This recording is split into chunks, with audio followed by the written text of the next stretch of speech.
भारत में टिड्डों का हमला। ये कहानी उस समय की है जब भारत के कुछ हिस्सों में अचानक टिड्डों का एक भयंकर हमला हुआ। ये घटना राजस्थान के एक छोटे से गांव के पास की है, जहां किसान अपनी फसलों की देखभाल कर रहे थे।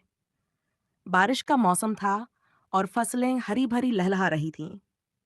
किसान खुश थे क्योंकि इस बार फसल अच्छी होने की उम्मीद थी। लेकिन एक दिन आसमान में अचानक अजीब सा शोर होने लगा। गांव के लोग ऊपर देखने लगे और उन्होंने देखा कि काले बादलों की तरह कुछ उड़ता हुआ आ रहा है।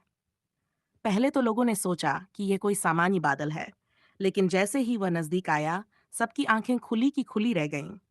वह बादल नहीं, बल्कि टिड्डों का एक विशाल झुंड था, जो हवा में उड़ता हुआ खेतों की ओर बढ़ रहा था। गांव के बुजुर्गों ने तुरंत पहचान लिया कि ये टिड्डों का हमला है। उन्होंने चिल्लाकर लोगों को सावधान किया, टिड्डों का हमला हो रहा है, जल्दी से फसल बचाने के उपाय करो। लेकिन इतनी बड़ी संख्या में टिड्डे देखकर लोग घबरा गए। वे फसलों पर तेजी से टूट पड़े और हरियाली को मिनटों में चट कर गए। टिड्डों का झुंड इतना बड़ा था कि सूर्य की रोशनी भी कुछ देर के लिए छिप गई थी। किसानों ने हर संभव उपाय किया। उन्होंने ढोल नगाड़े बजाए, आग जलाकर धुआं किया और पेड़ों के नीचे जाकर टिड्डों को भगाने की कोशिश की। लेकिन टिड्डों की संख्या इतनी ज्यादा थी कि उनकी मेहनत बेकार साबित हो रही थी। टिड्डे खेतों की हर फसल को बर्बाद कर रहे थे। गेहूं, बाजरा, मक्का, सब कुछ मिनटों में नष्ट हो रहा था।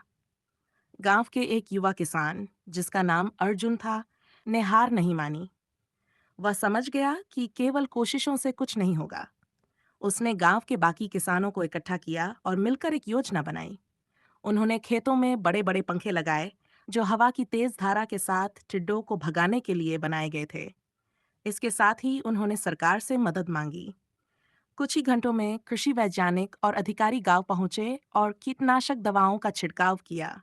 धीरे धीरे टिड्डों का झुंड छंटने लगा और वे वापस उड़ने लगे।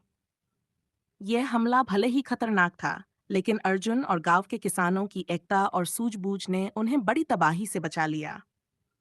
हालांकि कुछ फसलें नष्ट हो चुकी थीं, लेकिन किसानों की मेहनत और हिम्मत ने उन्हें यह सिखा दिया कि मिलजुल कर हर समस्या का सामना किया जा सकता है।